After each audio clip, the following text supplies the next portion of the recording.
Hey guys, I'm Sai. Welcome to Ace Podcast Nation. This is episode number 8, series 2 of our revamped new look mental health in sport series. This time around, the series is focusing specifically on footballers. We'll be talking to current and ex-footballers about their difficulties with mental health, addiction, and similar subjects in the current climate of the world and the way 2020 is. I think talking about mental health issues is more important than ever. These shows are just a open and honest account of some of the issues faced by these athletes at the height of their careers, in some cases after their career, and how it's affected their lives or their loved ones, whatever it may be. Each episode is different, and it obviously is a different person's story, and they faced different issues or dealt with different issues. And we, as me and Jacob discussed before, we just hope that by doing these shows and people seeing people they've watched on TV, their idols, their heroes, talking about mental health, and talking about some of the battles that they faced, that it'll help reach those people who maybe do feel alone or they're struggling a little bit at this present time, and they're the people which we want to reach, and we want to encourage people to talk about mental health. It's nothing to be ashamed of. I'm glad it's not, because I talk about it a lot. But yeah, it's just one of those things. We're trying to increase awareness, as it were. But for those of you new to the channel or checking the series out for the first time, Ace Podcast Nation is home to many other great shows and series. We've got exclusive interviews, top guests, expert analysts, and more on a variety of subjects from mental health. We have 2 live football shows every week. We have an MMA show every week. There's various stuff with top professionals, current and former, involved in all. And you can get the video versions of every show, youtube.com/Ace Podcast Nation. Give us a subscribe, click the bell, and you'll be notified every time we go live or drop a new show. But you can also get the audio versions at every podcast radio platform. Just pick your favourite, search Ace Podcast Nation, and you will find us. There's a good 300 odd shows there on various subjects. But with no further ado, let's get into it. Joining me, as ever, for each episode is my good friend Jacob. Welcome back, buddy. How are you? Yeah, good. Yeah, I'm off work this week on holiday, but it never seems to be an actual holiday.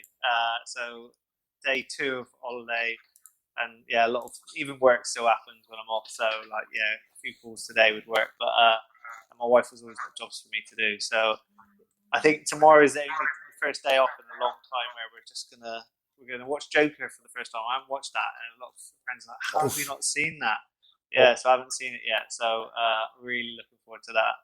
You've left that a bit late, mate. God, I know, really late, but I see. Yeah, we're gonna give it a go. It's got to be one of my favourite films. That. Yeah, I really, really enjoyed it. I gotta say, straight into number in the top 3. That did. Yeah, I know a few people who've said that. So the voice you heard there is our guest for today's episode, ex-Liverpool, West Brom, Wigan, and Leicester City, among other clubs. I'm delighted to welcome ex-England goalkeeper Chris Kirkland to the show. Welcome, Chris. How are you, mate? Yeah, my pleasure. Thanks. Yeah, yes, finally got done. We've had a few hiccups along the way, haven't we? So apologise about that. But yeah, good. Busy day today. Keeping active, keeping busy. Doing a lot of exercise as well, a lot of walking. So it's not been too bad. But yeah, I can't wait for things to go back to some kind of normality. I won't say normal. I don't think things are ever normal, but yeah, I certainly can't wait to not have to seriously think about what you're going to do when you wake up in the mornings and what you can and can't do. So yeah, it's been it's been an interesting year.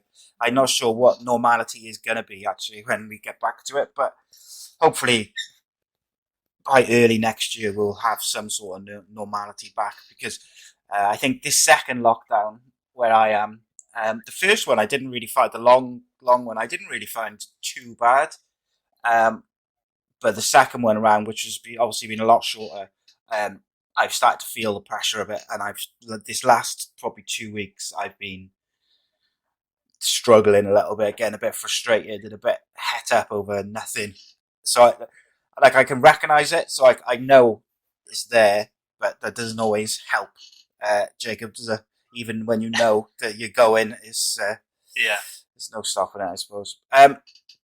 So, Chris, like what we like to do is basically we're just going to hear from you. You're going to do a lot of talking. Me and Jacob will kind of chip in and ask you some questions along the way. But what we do like to do at the start is, for people who might not be familiar with you, whether they're not football fans or just not familiar with you as such, is just in your own words, if you give us a kind of quick overview of you, your upbringing, your career, where you're from, that sort of thing, and just kind of tell us how Chris Kirkland got to where he is today. Yeah, well, it seems like yesterday, to be honest, when you're doing a few of these, and when you start talking, you think you can't believe how long ago that was. But yeah, always liked football. I was actually an outfield player to start with, so I was never any good. I just loved playing football. Played for the local teams. Lived down in Leicestershire. Lived in Barwell most of my life. Played for the Barwell teams, the Hinckley teams as an outfielder. And then the goalkeeper for Barwell, I was on the bench as an outfielder for Barwell, and the goalkeeper got injured. And because I was the only one on the bench as an outfielder, I had to go in goal. So I went in goal, made a few saves, got muddy, thought, I really like this. And I didn't find out until years later that after that game, my dad actually put a bet on me to play in goal for England before I was 30, which I never knew. And I swear, never knew until 2 days before I made my debut in 2006. So he obviously seen something, stuck at it after that game. And things really progressed really quickly from there. From not playing in goal, I was mid-13, something like that, 13 and a half, to signing as a schoolboy for Coventry. Things progressed really quickly and went to Blaby and Wexton, who then were the team around the Leicestershire area. They were a very good outfit, boys team. I think Dion Dublin's been there, Peter Shilton, I'm sure he played for Blaby and Wexton. A lot of players have played for that team. Mick Pearce, who was the manager, and Paul Dannon, he used to be an old Premier League referee. I don't know if you remember him. Yeah. They were the managers. They spent a lot of time with us. They got me to training early. They did extra with me after. They were just so keen to they obviously spotted something. Got spotted for the county from there, and then it was between Coventry and Leicester. But because I'd already been training at Coventry with Stevie Gruzovic, got like a real good relationship with him when I was 15, and he used to cook. He was the first team goalkeeper then. He used to train us on a Wednesday night down at the Sky Blue Lodge.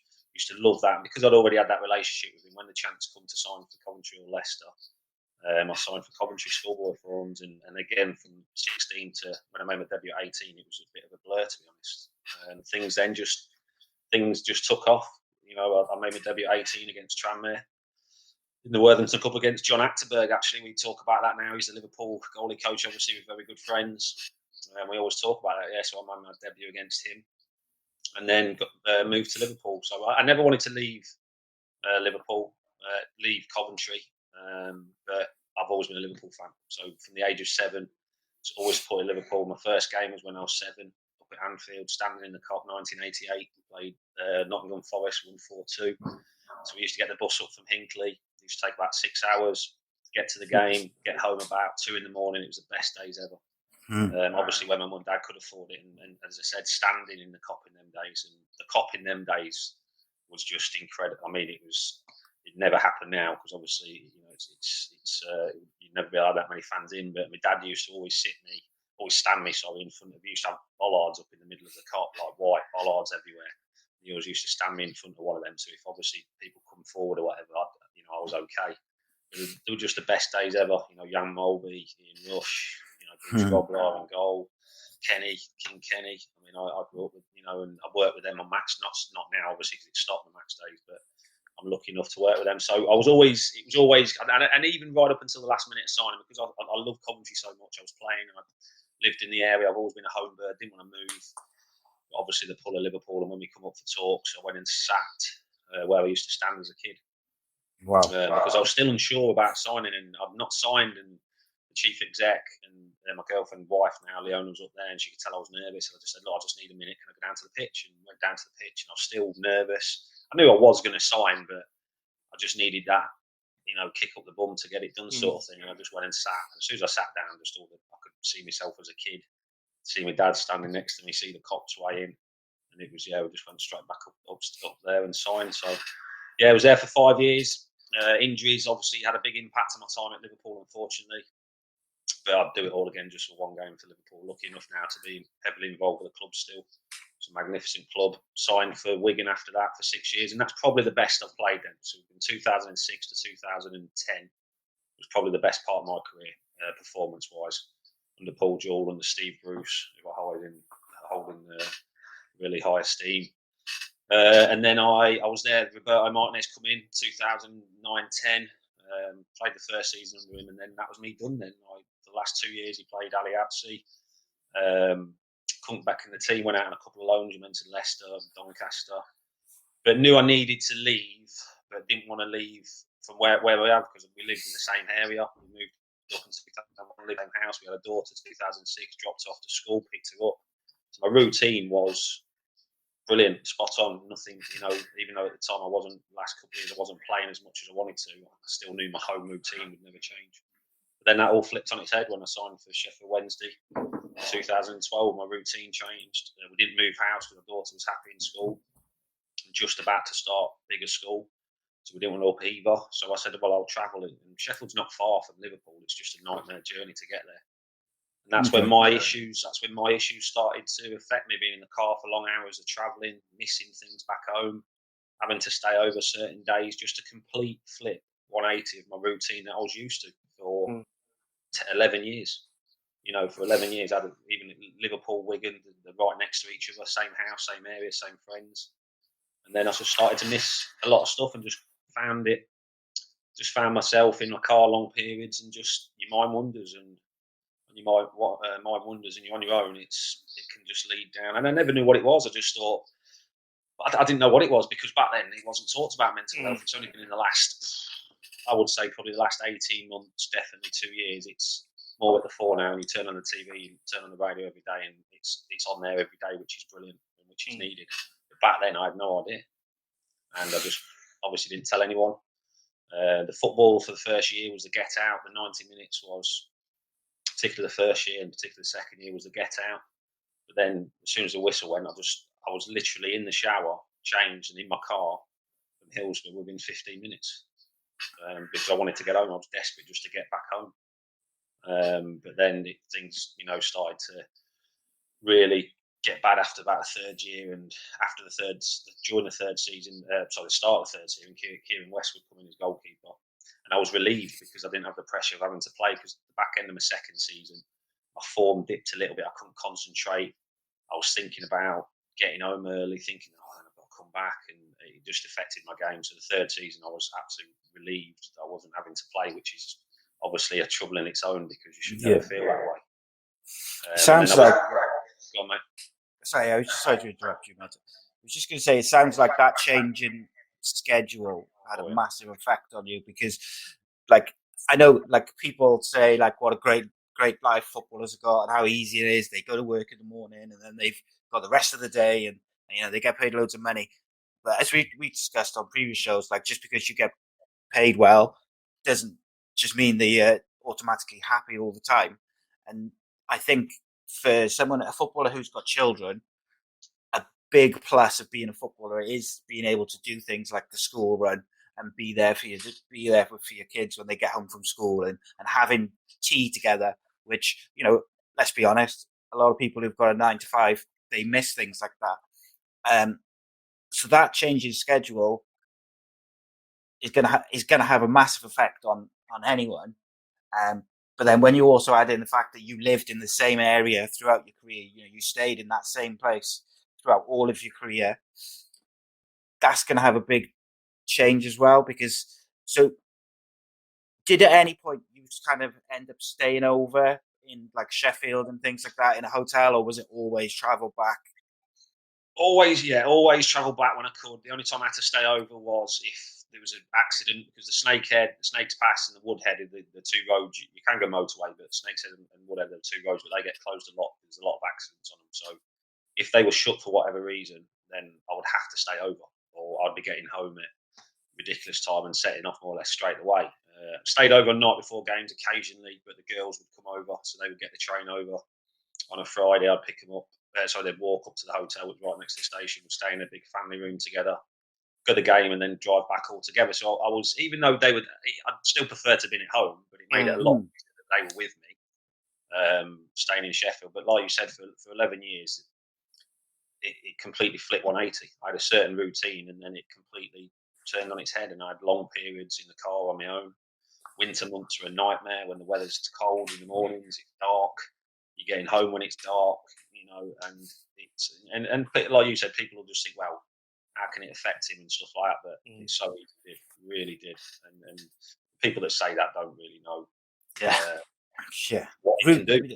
They don't. They're naive to the situation, and I hope to God they never do go through that. I really do. I don't wish it on anyone, even people that say, "Oh, you're talking rubbish and stuff." I wouldn't wish it on them at all, because it's not a nice place to be. Chris, where was the moment where it sort of came to a head and think you were like, I need to get help here, or maybe that it came to that point where someone else said, look, we need to sort of look into what help we can get? There was two. I mean, the first one, I was going to sign again. So 2012 to 15, 3 seasons. Love the club. The club were brilliant. The fans were amazing. What a club. The staff, the lads, everything. If it wasn't as good as that, I'd have walked a long time before. But the club, I stayed there because of that, because of how good it was. But then I was going to sign again pre-season for the 4th year in my training kit. Reported back first day to sign my contract to stay for another year. Walked up the stairs into the office, contracts on the table, the chairman, the manager, my goalie coach. Had the pen in my hand, and even walking up the stairs, I just knew that I wasn't going to sign.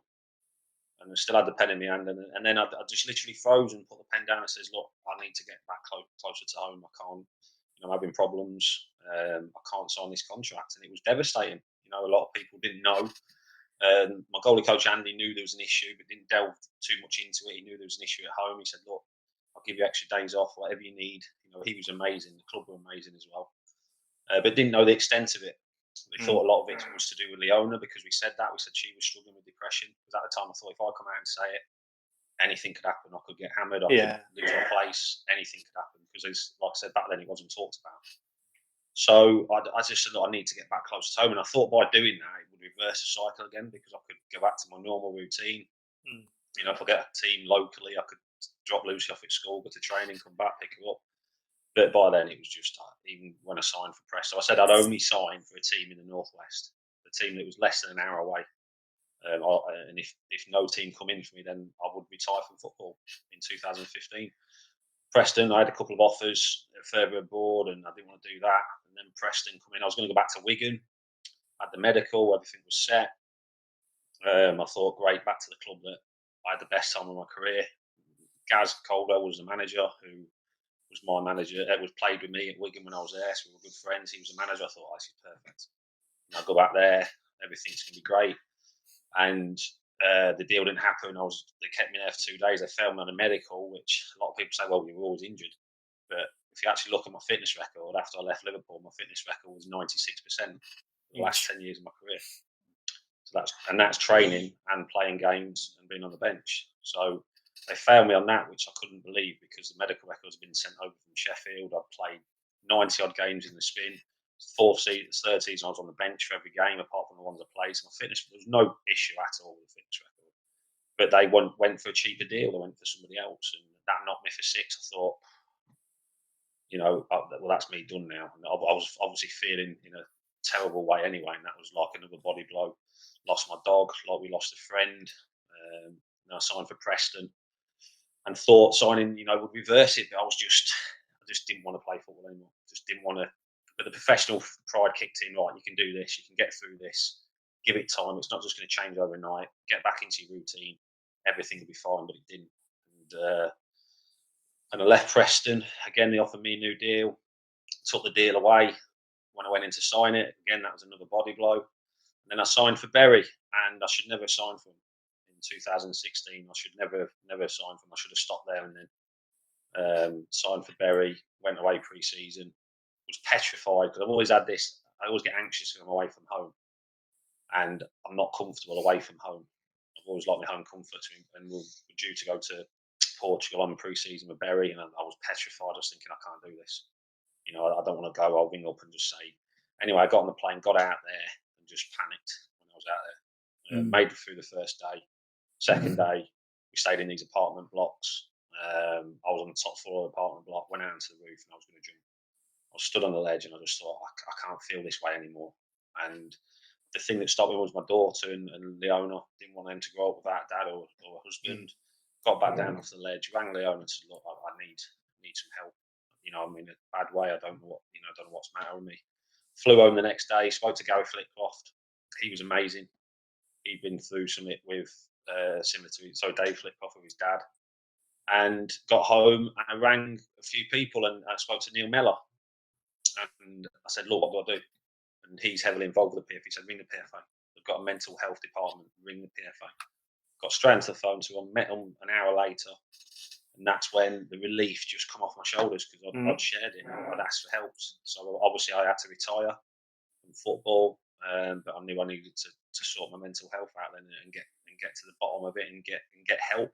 But it wasn't until that point I thought there was no way out.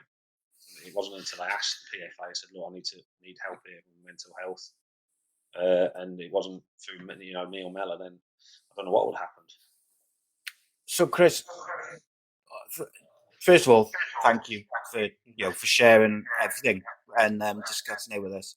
But one thing I wanted to ask is, obviously, it sounds like there was a culmination of various circumstances which were, they were building and building and building, and you had like this anxiety about being away from home, and ultimately, when you went on, was it the pre-season tour with Berry?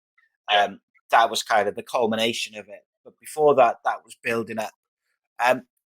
Before you went to Sheffield Wednesday, and these issues started to sort of get worse and build, would you have described yourself as like quite an anxious person in terms of like before the games and things like that? Would you be quite anxious and stuff like that? This is what I said. This is what I get asked this all the time. Well, you must have. I mean, I've always been a home person. I've always liked home comforts, but I can honestly say before that, no, there was never a time when I was feeling down. Now knowing how I felt, I could never recall a time like that before 2012. No, even probably maybe the last 2 years at Wigan, I was a little bit peeved down that I wasn't playing, but it was never to an extent of what I got to. And obviously the years before that, when I started 1999 to 2012, no, I could, even we went away on tours with Liverpool. I mean, I didn't like going, I liked getting home, don't get me wrong, but I wasn't panicking like mad when I was out there. Obviously things change when you mentioned it, when you have kids. 2006 when Lucy come along, they're your life, then they're the most important person, your kids and obviously your wife, your partner. And no, but even then, I mean, like I said, the year when Lucy was born, 2006 to 2010, that was the best I was playing. So everything was great. I got back in the England team. I made my England debut when I went to Wigan. Everything was brilliant. There was talks of moves. I turned down moves because we were happy where we were. Didn't want to move. So, but yeah, before that, no, nothing else. Literally, the change of routine, and not just a slight change. It was a complete. And people say, "Well, you're still playing football," but it wasn't. It was everything else. Yes, I was still playing football, but it was everything else that led me to play football that had completely changed 180. And it was a culmination over 5 years, built up over 5 years until, as I said, it was either I wasn't going to be here or I had to do something about it. So yeah, 2017, and then things got better. Obviously I spoke to the PFA, seen a counsellor, seen 3 counsellors first. I've seen first 2 didn't click. Seen another lady click straight away in Manchester. We still speak now. Still see her occasionally. My family's been to see her if they've been struggling. So she's amazing. But then I started to miss I suppose the routine of being a footballer. Because for 19 years you're told where to be, what to eat, where to train. Your whole life's planned out for you. But for 19 years, I started to miss that. Miss having a purpose, I suppose, to get up in the mornings. Missed having a routine, and I started feeling myself slipping back. So I didn't want to go back down that route. So that's when I said, look, I think I need to go into a place, and that's when I checked into Parkland Place last July to really get to the bottom of things. And yeah, it was the best thing I ever did. Listen, don't get me wrong, I still have good and bad days now, but the bad days are nowhere near what they were. And I know now the triggers and what I need to do to keep on top of my mental health. Exercise is huge. If I don't exercise, which is very rare, if I don't exercise for more than 2 days, which is very rare, I can feel myself feeling lazy. I can feel my mental health bad. If I'm sitting on the couch and my palms start to get a bit sweaty and I start to get a little bit feel as though the walls are closing in, I'll just go outside for a walk with the dog. I'll just get a bit of fresh air. As soon as the fresh air hits me, I'm better. But it'll never go away. Mental health will never go away, but you learn to cope with it and you learn to deal with it. But the biggest thing now is if I do feel extremely bad one day, which is very rare, I'll talk to my wife now. She knows everything. I'll ring my best mate up. I'll just get out of the house and go for a walk with people. We've started this thing up. The walking's brilliant with a few of the lads. And I know now what I need to do, but I still have bad days. And I think I always will have. Yeah, I think it's even like we talked about the change in routine being a bit of a trigger for you when you moved to Sheffield Wednesday, but it's also now things like exercise and stuff like that can be triggers to sort of start the ball rolling, for lack of a better term, in a negative way. Today's a perfect example. I can't say obviously too much what I've done today, but today was a tough day. It was an eye opener for me. I'm doing a lot of work at the minute with an organisation, and it was a tough day today. Seeing some of the stuff I had to see and hear some of the stuff I had to hear, and as soon as I got home, I was gone for about 6 hours doing stuff, and I got home and I just needed to get out for a walk. I just got back and said, look, I just need to go out for a walk, because I knew if I didn't, I would come back and sit on the couch and I would not say a word for the rest of the night, which wouldn't have been good for you guys, obviously. But I just knew I needed to get out and do some exercise. So I took the dog out for a big walk, and I felt so much better for doing that. And I do that most nights now. We went out, my wife comes out walking now. But exercise and talking are the two biggest things you can do for mental health. Without a shadow of a doubt. 100% agree. And I think, through doing these sessions, we said, I think we spoke about it last week. We said, it seems basic, and but it's so important. And like you hear it, it's a bit of cliche. A bit of a gimmick, cliche, saying, it's good to talk. But when you actually do it, then you see it in the same. I'll tell you what, Jake, as well, since lockdown, the amount of more people I see out now walking out on a bike, doing it, it's been incredible. The amount of more people now that are doing it. And I think it's took lockdown to do that in the COVID situation. But I think from now on, I think going forward, you'll see a lot more people out. And listen, the biggest thing is, it's free. It's the easiest thing to do. It's free. It doesn't, you go out walking with your friends, you go for a talk. I've been doing it. Go out with Leon, I go out on my own sometimes. Like today, I just needed to get out on my own just for a bit of peace and quiet after a tough day. Like everybody has tough days. I've been going out with mates. I've been going out with all the footballers. I was out with Tony Bellew the other day for a walk. He just was around the corner. And when you hear other people talking about their experiences, it helps you. It really does. It helps me. I never knew some of the stuff, that some of the people I've walked on have been through. It's not until you hear that you think, actually, then, I'm not the only one that goes through this. I'm not the only one that feels this way, which is great. I think if you go back to sort of Chris Kirkland back in the early days when you were struggling, there wasn't that person that you could open a paper or Google footballer struggling with his mental health. There was just no, there's probably 1-2 footballers that had come out. No, I was exercising. I was doing the exercising, and it wasn't helping. But the one thing I wasn't doing was I wasn't talking. I wasn't talking. I wasn't asking for help. I wasn't. Or anything like that. So yes, I was doing the exercising, but they both go hand in hand without a shadow of doubt. It's the two biggest things you can do, and the only things you can do. And when you're going back to when you were saying you were on the tour with Barry and in that really dark place, have you been able to sort of go back and speak to sort of your wife and say, how are things for you when I was back in that situation? Because I think when you're in that stage of sort of depression and really low, I know with me,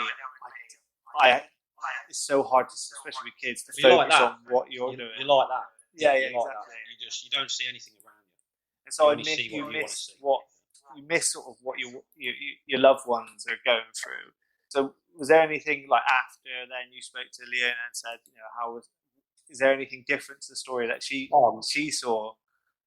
Well, I always say it. So for 5 years, Lucy had a dad, but she didn't have a dad. And Leona had a husband, but she didn't have a husband. And I can see that now. And it's not just you.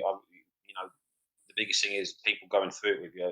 It's just as hard on them because they can see they can see a different person. They just don't recognise the person that they got married to, they got with. They just don't recognise them, and it must be so difficult. And it's just as hard as the person going through it. But at the time, you don't. Like I say, you got the blinkers on. You just don't think about anybody else. You just think about yourself. And all I wanted to do was get to sleep. I didn't want to wake up in the mornings. You know, Lucy growing up as well. You know, we're very open with her now. You know, we all talk, we all ask, right, is everybody okay? Has anyone got anything they want to say? And sometimes you have to leave each of your life because you just need your own space sometimes. But most of the time, we have dinner every night. Well, every night when we can together, and we, you know, we're very open with her. We told her what I went through, told her exactly what happened, and we thought we needed to because mental health now, it's not just in adults. I mean, I do a lot of work now in it, and you know, the 9-year-old the other week tried to kill himself. It was just incredible. So, you know, it's every age now. You know, from 9 to even younger than that, it should be taught in every school, which we're trying to do now. But yeah, we're very open with it now, and we talk. And there's going to be times where we all, you know, go through bad experiences. But if we can share them together, then that's my advice. Just share as much as you can. You know, the walks we go on, the walking is brilliant. Sometimes, not now because we're not allowed to do it, but before lockdown, there's 25 of us going on walks, and you find yourself in different pairs, different groups. You're talking, you're moving on to the next one, and you finish them walks feeling $1 million. You really do. You feel so much better. Chris, did you, like in the periods where you were struggling and you were still playing, was there ever a time where you sort of thinking like about like almost self-medicating, whether it be like through drinking, you know, gambling or anything like that, or was it, do you think, because you were driving to travel to back and forth from Sheffield to home, you kind of never really went down that route? No, I mean, I listen. I used to love nights out with the lads having a beer and stuff, but no, I mean, I suppose I don't know. Maybe drank a little bit more, but not to the extent where I was drinking, you know, in the car or getting blacked over Yeah. like that. I went on to eventually onto antidepressants. I'm off them now. I mean, at the time you suffer injuries, so you know you're taking stuff for injuries, anti-inflammatories, which are no good for you, taking painkillers, which are no good for you at times for injuries. So I think all that sort of stuff that we now know is poison for you. It just adds to the it masks things massively, and it makes you feel as though you're okay, everything's going to be fine. So I think a lot of people now know that, but a lot of people fall into the trap of it, thinking that's the only thing, the way out of it. But I just didn't know why I was feeling that way. I didn't know why I didn't want to do what I'd done for 15 odd years, you know, and play football, train, and why I was losing that passion for it, and just wanting to finish the games and get home, which is something I've never wanted to do, apart from obviously when you get in hiding, probably back in the early days. But I just didn't understand it. I just didn't know, you know, it wasn't about, like Jacob said, it's only been in the last 18 months, I would say, that mental health and obviously the COVID situation, if there's anything to come positive from the COVID situation, not. It's been a horrendous time. The only slight thing would be, I think there'll be a lot more focus now on people's mental health because of what people are going through. Yeah, I'd 100% agree in that. And I think you see it on social media, just the general conversation about well-being or just general mental health.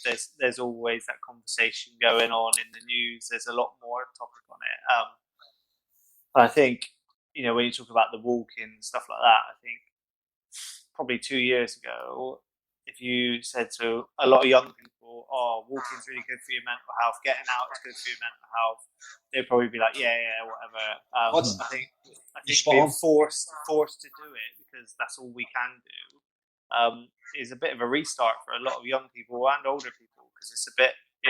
For me in particular, I was going out on the weekends with the kids, doing all these really busy things, rushing around feeling like I had to do these things, and actually taking a step back and go, actually, let's just have a real chilled weekend, do the exercise, which is good for me, but not, and like my daughter was saying, like, she's nearly 4, and she was like, "Oh, sometimes I just like playing at home, like I don't want to go out all the time," and like, so all those things I think we've taken for granted and probably thought we had to do these things. But I think definitely the culture of hopefully the country has changed, because I think, you know, unfortunately, long term, I think the real effects of COVID in mental health will probably kick in the next year or so, how it really has affected our country. And I think that's where I think the groundwork hopefully now is starting to work, and those conversations are starting to happen, which is good. Yeah, I'd like to think that football clubs and the PFA and the FA are all, during this last 10 months or so, have been looking out for their players' mental health. I'd like to think that they've been in regular conversations with them, checking they're all right, because let's not forget, footballers have been going to training and then going home. Obviously, there was a period where they weren't training because nothing was being played, and it's just as difficult for them to stay at home as it is for any of us who don't play football to do. And I think, like I've mentioned a couple of times, I think Jacob and you have as well, certainly over the last couple of episodes, we might see a spike in things like young players using things like gambling and things like that to pass the time, but we won't realise, and like you say, until a year down the line. I just hope that football clubs and the PFA are doing everything they can to make sure, particularly the young players, but all players, of all ages, their mental health is, being looked after properly and as best they can. Chris, looking back to your time, when your issues started, and then obviously as they progressed, when you look back in hindsight, is there like at any point where you think I should have said something to your goalkeeper coach or to someone, or could they maybe have picked up on things not being right with you? Yeah, when I left, probably the second season at Sheffield Wednesday, where it was affecting my performances. Probably should have told them, look, I'm struggling being away. My routine definitely then. The second half of the season, my form dipped. So definitely then, but also when I didn't sign the fourth year, I should have said why. I said, look, I need to be closer to home, but I should have said how I was feeling. But again, I was scared because there was not talk about that. Nobody had done it before. Nobody had come out and said that before. And I thought that no team will touch me if I say that.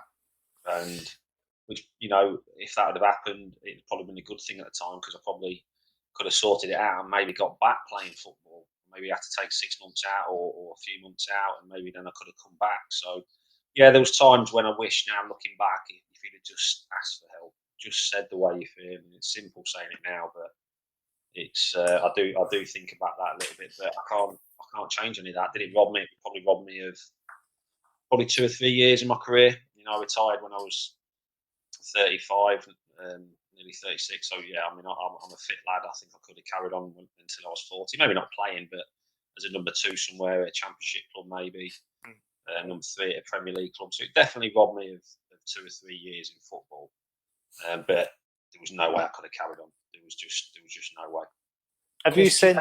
Sorry. Have you since spoken to any of the guys at Sheffield? Since this all come out? The response has just been, it's been incredible, because like I said, the dressing room was one of the reasons why I carried on as long as I did. Glenn Hutchinson, Sam Hutchinson, who's come out and spoke about his problems. Lindsay, the secretary, the managers, Paul Aldridge, the whole club was just incredible. And then when I left, obviously, they didn't really know why I'd left for until probably 2 years later, when I did retire, and when it come out in all the papers, when the PFA come to me and asked me to come out and talk about it. And I think I was the first one back then to do it as a footballer, or nearly, which, I was at a place then where I felt good, and I thought, well, I don't want anyone else to go through that. And that's why I agreed for. It wasn't for adulation or anything like that. It had nothing to do with that. I was just in a place where I wanted to use it for the good. But yeah, listen, I've not had anything negative at all. I'm on social media. I'm on Twitter.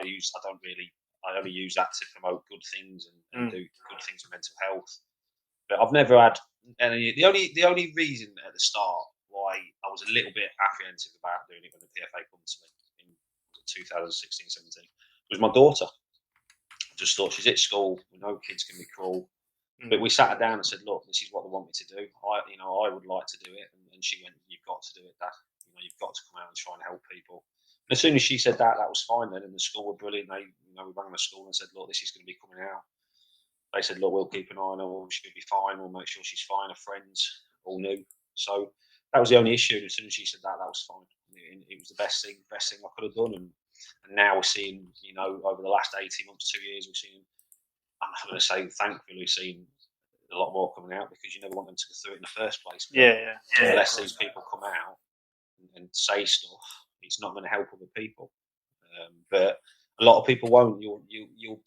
There's probably thousands, millions now that you think, no, that I can't see that person suffering that, and you probably never know, but they could be one of the worst ones. There'll be a lot of people you never even know about, never even heard about, and probably never will. But it'll be the ones that do come out and say something if they feel they can. It will help a lot of people. And also, I think we've spoken to a lot of players who it's maybe come out. I spoke to one player and it come out in the press, but not by their choosing, and they just weren't at a stage where they're ready to talk about it. And you've got to 100% respect that, and which I did, but just understand some people just are not going to. It's going to take them years, if ever, they're going to be ready to talk about it. Some people, like ourselves here, are more comfortable about talking it. Some people, it's just that's where Si. That's where Si made a great point there. Clubs, PFA, but not just. That's what I said when I thought it wasn't just for footballers; it was for society. Yes, in football, I know football a lot, but it was for Joe Blogs down the street. It was for everybody. And what Si's saying is our businesses now. I've done a lot of business calls where these companies have come to me and said, look, I want you to talk to our employees, talking about mental health. We're going to set up something in our business place, in our workplace for mental health. And that's now the responsibility of businesses, all kinds of businesses, everywhere, to set up that in, making sure their employees at their own mental health, if they've got a problem, they know they can go to their employees and say, I am struggling with my mental health. Can I get some time off? Can you get us help? Have we got a counsellor at our workplace? Can I go and see them? So all businesses now have got a major responsibility. Schools are doing it. A lot of schools are doing it now. And you're not going to get everybody jumping there going. You're not going to get that if you put it into football clubs. It might be the outside help. Sometimes people think, well, I can't go into that room because I know I'm going in there to see a counsellor. So one of my colleagues might see me going in. So can workplaces set up something outside of work where people can go to? So the more places that can do that, the better. I think that's a really good idea, actually, because you're right. There's still a stigma to a certain extent in regards to whether it's counselling or getting some sort of treatment for mental health issues. And I think that was what I was going to ask you, actually, just when me and Jacob both spoke at the same time, was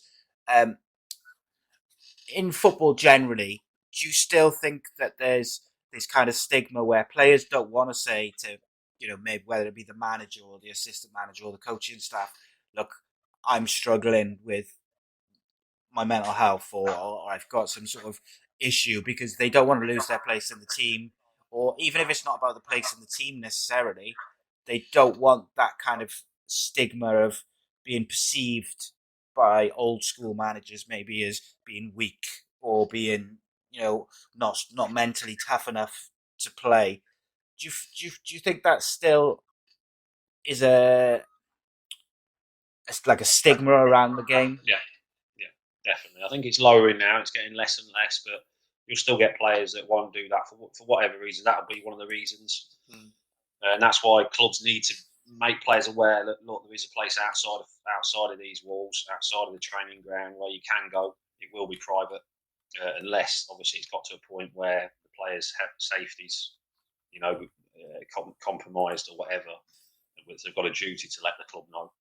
But yeah, I think a lot of players. I mean, now there'll be a lot more that will. You're still going to have old school managers. How many teams are in the world?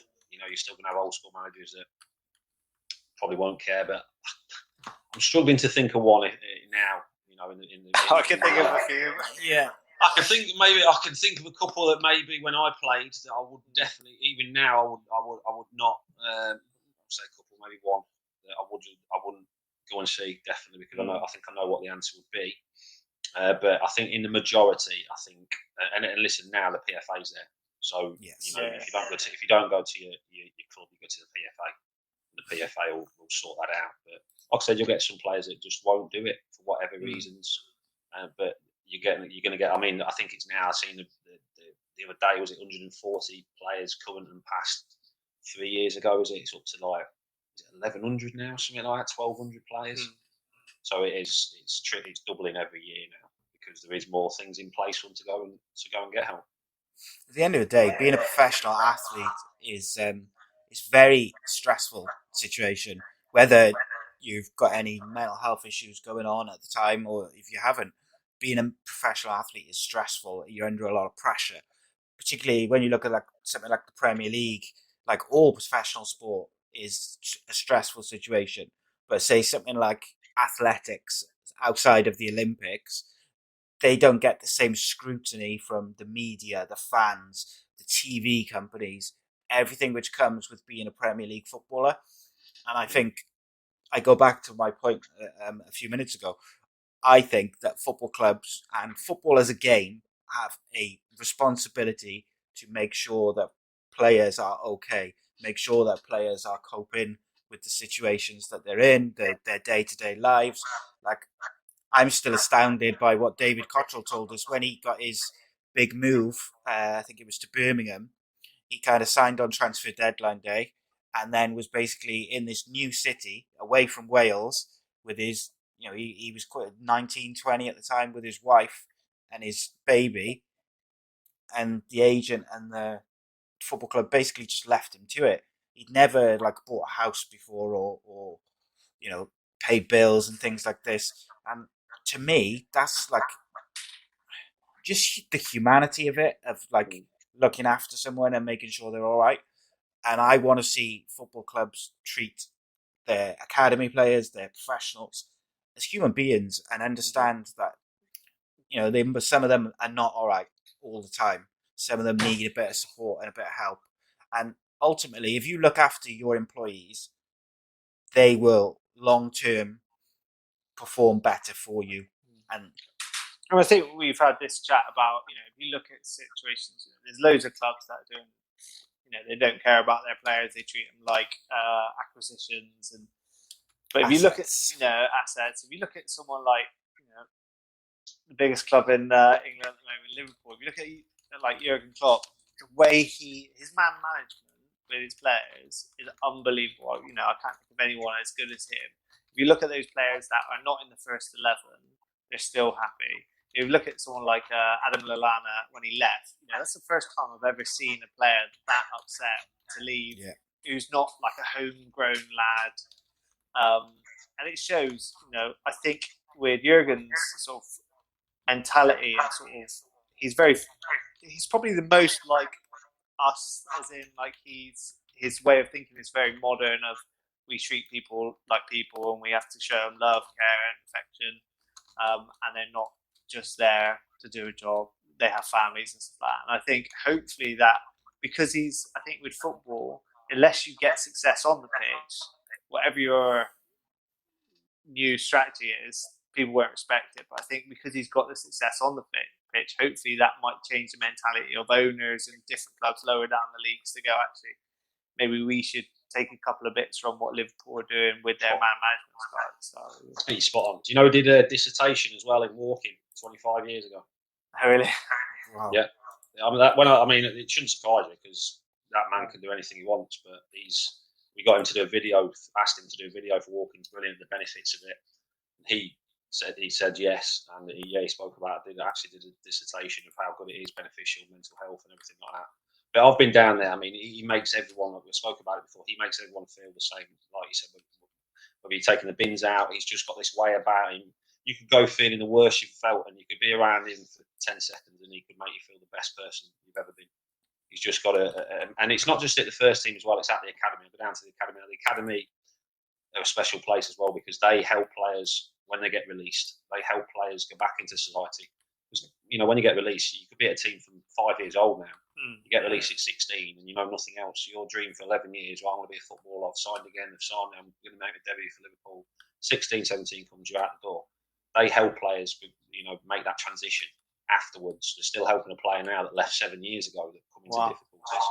So they do it. Liverpool are doing it. There's not many clubs I don't know. Every club now. And then people say, well, they've got the money to do it. They can do it. But it doesn't come down to that. It comes down to doing the best for that employee at the time, and if they leave, not just wiping your hands of them, which unfortunately we see, which will keep happening. Listen, I'm not stupid; it will keep happening. Yeah. But if we can just help more and more and more, and put things in place at more clubs, more workplaces to help people, move on wherever they move on to, then the better it'll be. But it's you're right, Liverpool. I mean, listen, I'm a Liverpool fan. I've my first game, but I see the way they do things, and if I was at any other club, even if it was Everton, and I see, they do a lot in the community, I would say the same thing. It doesn't come down to our support; it's about what the work I know they're doing. And also, when you're saying about they've got the money, we know from other situations in the news that there's clubs that have got a huge amount of money, but they're not doing anything for those players released, and they're being released at 16 after PFA have got more. PFA have got more than enough money. The PFA can help more clubs and players when they leave, and we're seeing a lot of players now that played the game years ago that are obviously struggling, and they deserve to be because they were a PFA member and they deserve to get the help now. If they are struggling, they deserve to get it because you can't just be a PFA member while you're playing football. You've got to be a PFA member for life. And if you need help, you need help, and I hope they get it, and I'm sure they will. Yes, 100%. Go on, Jacob. If you could make, I suppose, we spoke about this with a few other guests, if you could make one change, if you were at the PFA or you were a part of the board that making the new appointment for the new FA chief exec, what would you bring in? Every club? What you could do, whatever. I would make it compulsory that every club has to have inside help and outside help for that club. So players know they can go inside or they can go outside. And I'm not just on about one. They've got to, because it took me 3 or 4 counsellors to find the right one. I know a lot of counsellors at the minute, but there's got to be helplines there where they can ring 24 hours a day. There's specialists on the phone like yourself, Jacob, if someone needs it. Get 1,000 of these specialists ready to go. And players have got to have their access 24 hours a day. To talk out if they're feeling bad or whatever. But I think it's knowing, because I didn't know it was there. If I knew it was there, would I have asked for help? I hope to think I would have done. And I hope to think he would have come to me and said, look, I'm not sure you're okay. There's helplines here, there's people you can talk to if you need that. So people, clubs need to make their players aware exactly what's there for them. And also, to make them feel as though if you do come to us, there's no issues whatsoever. We still want you to play, but if you can't play because you don't think you're right, if you tell us actually I don't feel right to play, we're not going to hold that against you. We want you to get your back mentally right, physically right for you to play for us, and we'll be behind you 100%. And I think then you'd find a lot more players. Still, you'd get some that wouldn't, but you'd find a lot more players that would. Yeah, it gives the option, doesn't it? Some players will, some players won't.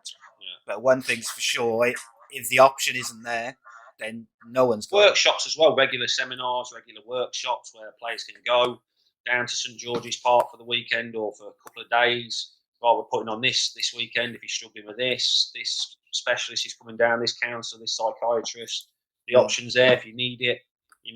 It's there for you. So the more information they can put on, the more opportunities. Then I think they've got. Well, they need to do it. It's as simple as that. Not they should do it. They need to do it. Yeah, and I think we said this in another pod. I used to offer free mental health education to a local team for their youth players, and it went well. And then I think because that box was ticked once, I was never sort of approached again. And I said, it's a society offer. I said, it's something I enjoyed doing. I did it for free because it was something I loved doing. And I think some clubs, unfortunately, it's a tick box where, if you look at grassroots football, they would love someone to come and talk to their youth players about mental health. Yeah, you're spot on. I think hopefully we're moving towards that way, but it's going to take a lot of push to do it. Definitely. Yeah. A lot of noise to make it happen, should I say? Yeah, and I think hopefully with doing shows like this, and I think when we're doing stuff like this with guys like yourself, the more we can do and the more current and ex-footballers that we can get to kind of engage with us and speak with us and share their stories and their relationship with various battles, what it means is it draws more attention to it, and it tells the people who make those decisions, look, it's not just a small group of people saying it. Everyone's saying it. The players are saying it. The fans are saying it. ex-players are saying it, current players are saying it, and hopefully the more people who say it, eventually, we will be listened to, and the appropriate things will be put in place. Okay, Chris, I know you've got to shoot off. So first of all, I want to thank you so much for your time, your honesty, and doing the show and everything. I really, really appreciate that. You don't have to thank me. I say that to me. You don't have to thank me. It's I'm just glad that there's chaps like you that without shows, as you said, you're the ones that do the show, and without you chaps like you, then it doesn't matter what I've got to say. So you're the ones doing all the hard work trying to get us out. I think a lot of people won't know this, but Chris is he's been very humble.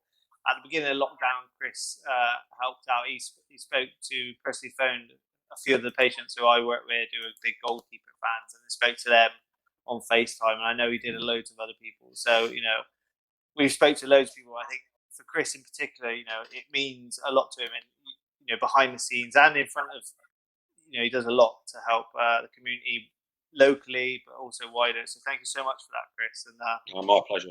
I'm going to hold you to getting you down to Bristol one day. Yes, I'll be down there. His cot's still up and down. His cot's still down there. Was he Swansea now, David Cottrell? So I was with Cotts. He's in Barry. He's in Barry. Is it? Yeah, well, I love that show, Gavin and Stacey. So I'll put that. But yeah, Cotts was with me. He saw him when he was at Wigan. Yeah, I'm actually doing one of his shows soon, I think. Yeah, he's just up the road from me, Barry is. So, but he's a top gentleman, is David. I got a lot of time for him. I know what I was going to say quickly, Chris, before we go. So, if people want to know more about is it walking? Walking is great. Walking's brilliant. So there's two things involved with. There's the Yapper app, which says you are perfect always. It's a mental health app. There's no likes. There's no. Social media. It is poison. My advice to any footballer playing football now: come off social media. I was never on it when I played. I only come on it after. But yeah, Walking's brilliant. Jack Knowles, he wanted to do a mental health app. He's just bringing out the Apple Plus as well, which is for workplaces, so they can check on the mental health of their employees, which is brilliant. So that's just about to get launched. And then Walking's brilliant, yeah. So Mark Crosley, he found himself out of work for the first time in 33 years in football in January, and thought, what do I do? I don't know what to do. And he admits himself, if somebody said go for a walk 5 years ago or even a year ago, they'd gone, what do I want to go for a walk for? But now he's obsessed with it. And he's just bought a dog as well to go out walking. But there's a lot of us: Steve Howard, Dean Windass, Gaz Mott. We've got comedians on there. We've got lads that have lost family members through mental health suicide. So we were planning to do Kilimanjaro this July. That's been put back till 2022 because of the COVID situation. Yeah. But we are doing coast to coast next July. So Carlisle to South Shields, taking in Adrian's Wall. Everything we raise is going to go to mental health, NHS. But yeah, walkingsbrilliant.com. And a lot of the lads put videos on their own Twitters. So Dean Windass does it, I do it. They're just about mental health, how we're feeling. Mark Crosley does it. So check out all their Twitters. I can't remember them all off head now, but if you just type in the... I definitely encourage people to check it out. Oh yeah, it's helped me know I've seen you do a couple of videos, and it's spurred me to get out of the house and do a bit of walking, so... Yeah, it's good, and we've got a lot of things planned. We had a lot of things planned that, like a lot of people have been put off, but we've got a lot of things planned going forward. I think they're doing a documentary on the walk as well, which we're hoping to get onto national TV. We don't want it going on to these people. We want it on national TV where most people will be able to see it. So yeah, we've got a lot of plans going forward. So very excited about that, and a focus for me. It's a goal, it's a focus to keep me switched on. Yeah, I'll drop links in the description for all the stuff you just mentioned as well, so people can just go below and click it. Guys, as ever, if you are struggling with any of the issues discussed in this show or any of the previous shows, or you just feel like there's no light at the end of the tunnel, as a good friend says, keep on keeping on and just keep going. Take it day by day, because there is light at the end of the tunnel. I will drop links to various mental health charities in the description as well, as always. Jacob, thank you for joining me as always. Thank you. As a Liverpool fan, absolutely love that one, as always. Yeah, Liverpool fans. Anyway, Chris, thank you, mate. Appreciate your honesty massively, and appreciate your time even more. Guys, subscribe to the YouTube channel, and most importantly, spread the word. If you are on social media, be kind. and we will see you next Sunday. Cheers.